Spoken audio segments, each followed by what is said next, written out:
Hello and welcome to Lingering Light, your sanctuary for listening on YouTube. Tonight, we gather under the wisdom of a woman who has spent decades exploring the most uncomfortable corners of the human heart. Pema Chödrön was born Deirdre Blomfield Brown in 1936 in New York City. Now nearly 90 years old, she resides at Gampo Abbey in the rugged, windswept landscape of Nova Scotia, Canada, where she serves as a principal teacher. After experiencing the painful falling apart of 2 marriages, she sought a deeper truth and became one of the first Western women to be ordained as a Tibetan Buddhist nun. Her life's work is dedicated to teaching us that when everything goes wrong, we are actually on the verge of something profoundly right. In her landmark book, When Things Fall Apart, she invites us to stop running away from the mess and, instead, to move closer to the places that scare us. To help us find the beauty in the breakdown, let's meet Grace, the perfectionist Higgins. Grace is 72, a woman whose life has been a meticulously ironed tablecloth. She was the queen of holiday dinners, the master of the 10-year plan, and a believer that if you just worked hard enough, you could keep chaos at the door. Her identity was built on having it all together. That is, until the tablecloth was yanked away, and Grace found herself standing in a room full of broken plates. Grace's life had always felt like a completed 5,000-piece jigsaw puzzle, every tiny edge and shade of blue held in its perfect, snug place. She took immense pride in the fact that her spice rack was alphabetized and her emotions were equally well indexed. To Grace, a life well lived was a life under control. She believed that if you maintained a high enough standard of order, the universe would respect your boundaries and leave you in peace. She was a woman who didn't just plan her weeks, she choreographed them, ensuring that every movement was efficient, every social interaction was polished, and every domestic detail was flawless. But then, within a single, dizzying year, the falling apart began, and it didn't come as a single blow but as a relentless succession of snapping threads. Her knees, once reliable for marathon gardening and brisk morning walks that cleared her mind, suddenly betrayed her, requiring surgery that left her dependent and immobile for weeks. Then came the phone call that felt like an amputation. Her oldest friend, the only one who remembered her as a wild teenager and understood the shorthand of her heart, announced she was moving to the other side of the country. Finally, the financial bedrock she had meticulously built, a major investment earmarked for a celebratory cruise that represented her ultimate reward, simply vanished into the mist of a sudden market crash. For Grace, this wasn't just a streak of bad luck, it felt like a personal moral failure. Her internal little king, that loud, demanding voice of the ego, shrieked that the walls were crumbling and that she was now officially vulnerable. Vulnerability was a word Grace loathed more than she loathed unpolished silver or a crooked picture frame. It felt like a stain she couldn't scrub away. She felt naked, as if the world were watching her lose a game she had spent 7 decades winning. And the shame of being broken was far heavier than the actual losses themselves. She spent her nights staring at the ceiling, mentally trying to recalculate a life that no longer added up, her heart racing with the terror of a captain who realized the ship was taking on water faster than she could pump it out. She remembered a startling line from Pema Chödrön: "Things falling apart is a kind of testing and also a kind of healing.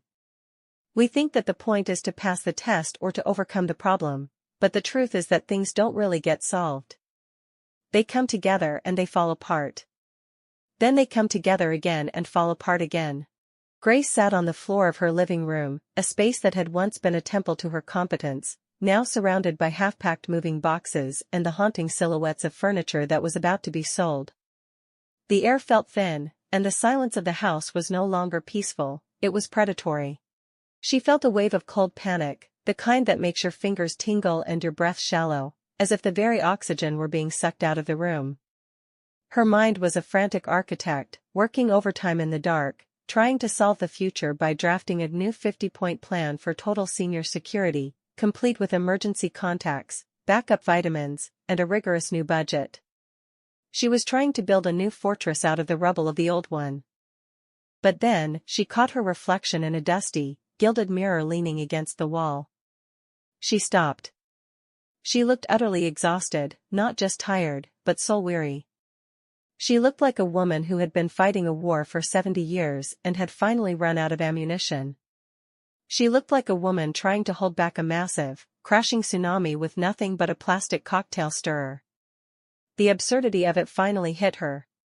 "Grace," she whispered to the empty, echoing room, her voice sounding small but clear, "what if you just stopped trying to glue the pieces back together for 5 whole minutes? What if you let the puzzle stay broken? What if you just sat here in the mess?" To her surprise, a small, rebellious giggle escaped her throat, bubbling up through the fear.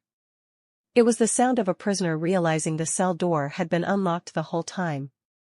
She realized that the safety she'd spent a lifetime protecting was actually a beautifully decorated prison that kept her from ever truly feeling the world. By finally admitting that her life was a magnificent, unfixable mess, she felt a sudden, dizzying sense of freedom that was more exhilarating than any plan she had ever made. The absolute worst had happened, the perfect Grace had vanished into the shadows, and yet, her heart was still beating a steady, resilient rhythm. She wasn't a failure at being a person, she was finally a beginner at being alive. She sat down on a box of old, sepia-toned photos, inhaled the scent of dust and memories, and decided that for today, falling apart was the most courageous, honest, and wildly beautiful act she could perform. Grace was a woman who required a plan B even for her plan A. Uncertainty was her mortal enemy, a cold draft that she tried to shut out with heavy curtains of logic and preparation. If there wasn't a solid, concrete ground of facts, figures, and predictable outcomes to stand on, she felt like she was drifting in deep space without a tether, watching her life's coordinates vanish while waiting for the oxygen to run out. To Grace, groundlessness wasn't a lofty philosophical concept to be discussed over tea, it was a polite word for her most visceral nightmare. She had spent 70 years building reinforced floors under her feet, convinced that if she just accumulated enough knowing, enough savings, and enough social standing, she would never have to feel the terrifying, stomach-flipping sensation of falling.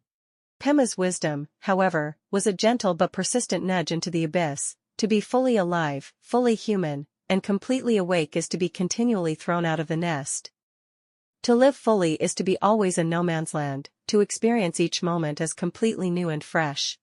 One Tuesday afternoon, Grace found herself paralyzed by a choice that felt like a life sentence. She was caught between the decision to move to a sleek, tiny apartment downtown, where she would be a stranger among strangers, or stay in the cavernous family house that now felt less like a home and more like a museum dedicated to a woman who no longer existed. Her mind was a chaotic battlefield of what-ifs. What if I regret leaving the roses I've tended for 30 years? What if I can't afford the heating bills next winter? What if the elevator in the new building breaks and I'm trapped? She was desperate for a correct answer to appear in the sky, a guarantee signed by the universe that she wouldn't make a mistake. She felt that familiar, leaden weight in her stomach, the paralyzing ache of needing to see the final page of the book before she would allow herself to read the middle. Suddenly, she looked out the window at the squirrels leaping through the branches of her ancient oak tree. She watched them for a long time. They weren't holding committee meetings or consulting financial advisors before they leaped. They were jumping from a swaying branch to a slender twig with a reckless, beautiful trust in their own momentum. They didn't know for certain if the next branch was rotten or if the wind would shift midair, they just trusted their own claws and their innate ability to adapt if the wood snapped.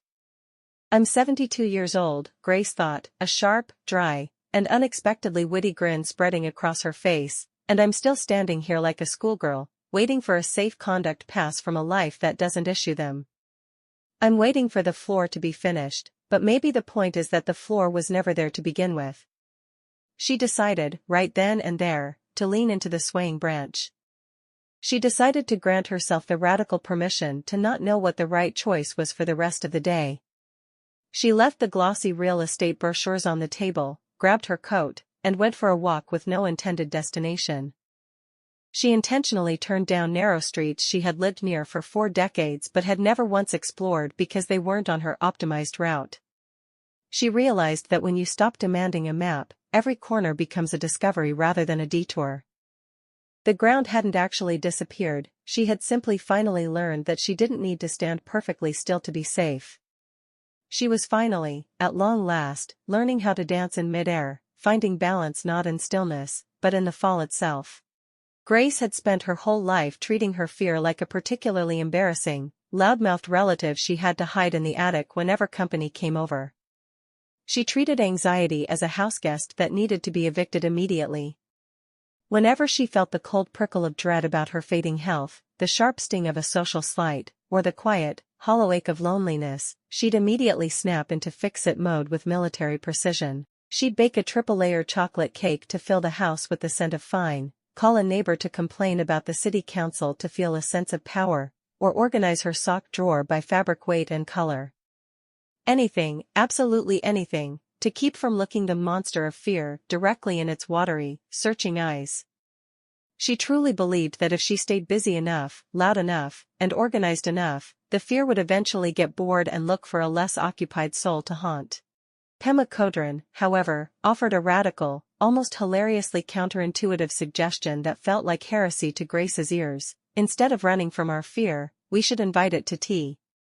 We should get to know its face, its smell, and its texture. When we stop fighting fear, it loses its power to paralyze us. One rainy, quiet Tuesday, the monster showed up without an appointment, and it didn't come with a roar, it came with a whisper. Grace felt a sharp, sudden pang of loneliness so intense it felt like a physical bruise on her ribs, followed by a dark, suffocating dread about the quiet years stretching out ahead of her. Usually, this was the moment she'd be reaching for the vacuum cleaner to drown out the silence with mechanical noise, or turning on the television just to hear the sound of human voices. But this time, she stopped. She took a long, steadying breath that reached all the way down to her toes and walked into the kitchen. With slow, deliberate movements, she pulled out her best china, the ones with the delicate gold rims she usually saved for important people, and set an extra chair at the dining table. "All right, loneliness," she said aloud, her voice trembling just a bit but laced with her signature dry, British wit. "I suppose you'd like Earl Grey? And don't even think about asking for the expensive biscuits, those are for people who actually have the decency to call first." She sat there, her hands wrapped around the warm, steaming cup, and actually allowed herself to feel the heavy, cold sensation in her chest. She didn't try to think positive, she didn't recite empty affirmations she didn't believe, and she didn't try to be a strong woman for an imaginary audience. She just sat with the discomfort, feeling its weight and its jagged edges. To her immense surprise, the monster didn't expand and swallow her whole. It didn't turn into a life-ending catastrophe. It just sat there in the chair across from her, heavy, gray, and oddly, heartbreakingly quiet. As she watched it, Grace realized that her fear wasn't a sign of weakness or a shameful failure of character, it was simply a sign of her beating, human heart. It was the price of being alive and capable of love. By having tea with her fear, she discovered that the monster wasn't a predator waiting to strike, it was actually just a scared, neglected part of herself that had been screaming for attention in the dark for decades. The room didn't suddenly fill with sunshine, and the loneliness didn't vanish, but Grace felt a new, quiet strength radiating from her spine, a stability that didn't require the absence of fear.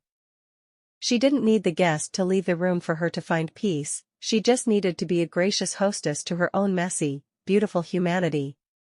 By the time the year came to an end, Grace's life looked nothing like the meticulously ironed tablecloth version she had fought so hard to maintain.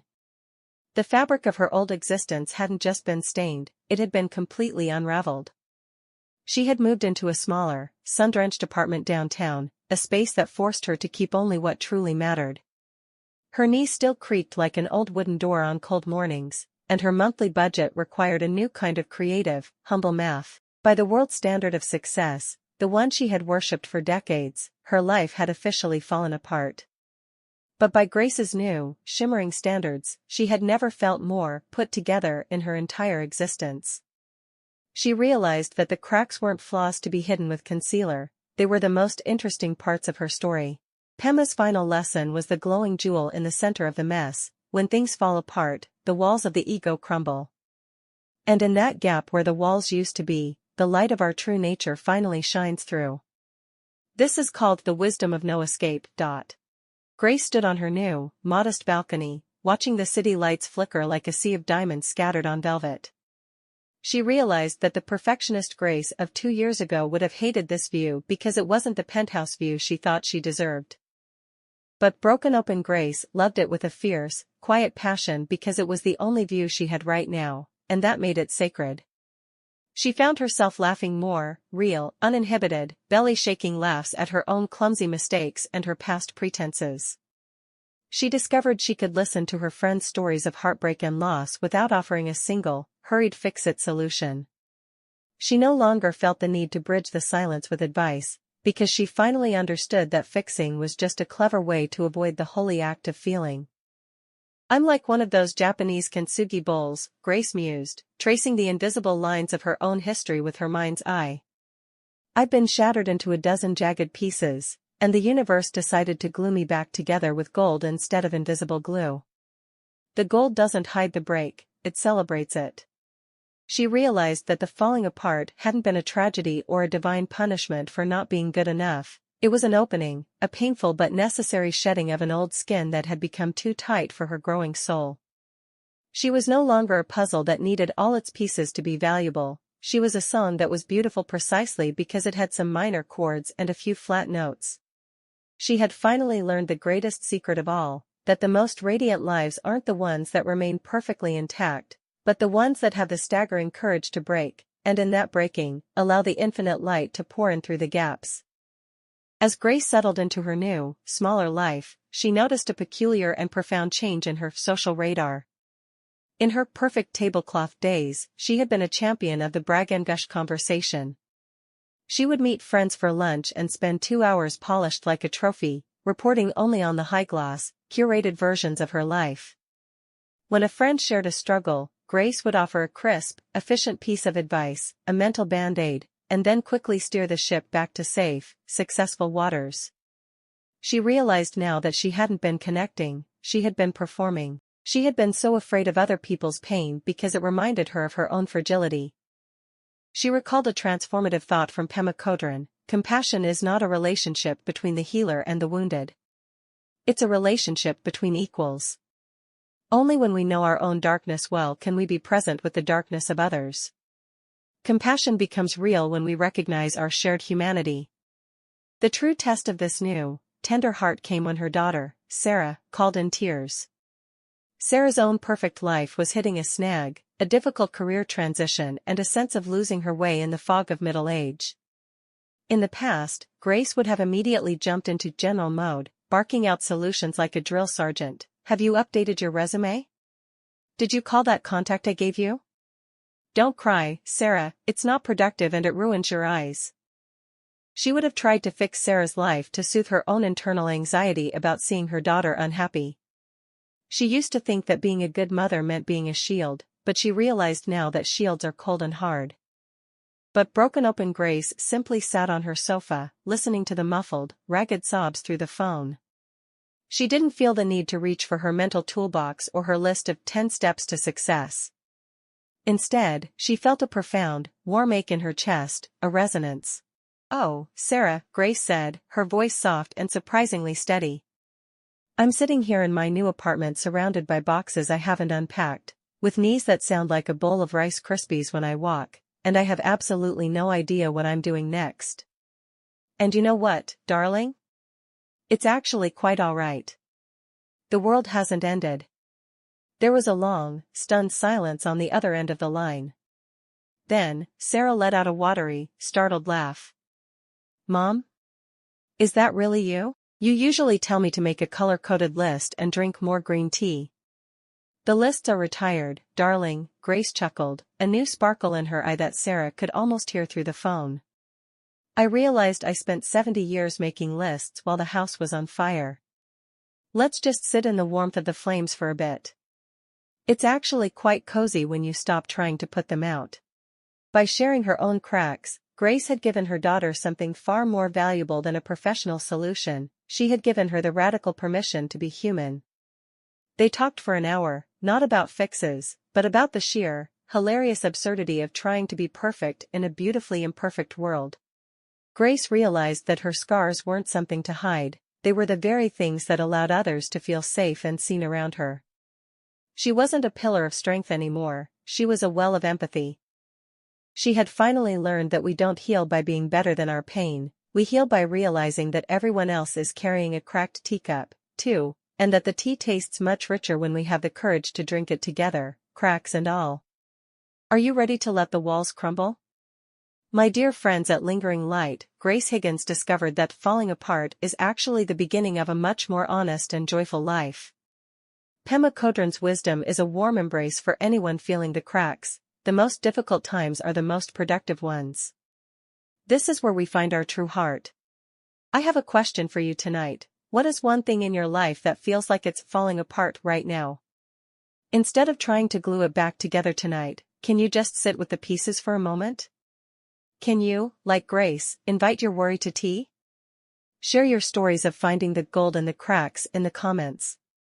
Let's support each other in the beautiful mess. And until our next gathering, stay the light, the radiant, unbreakable light of your own resilient soul. Invite the fear to tea.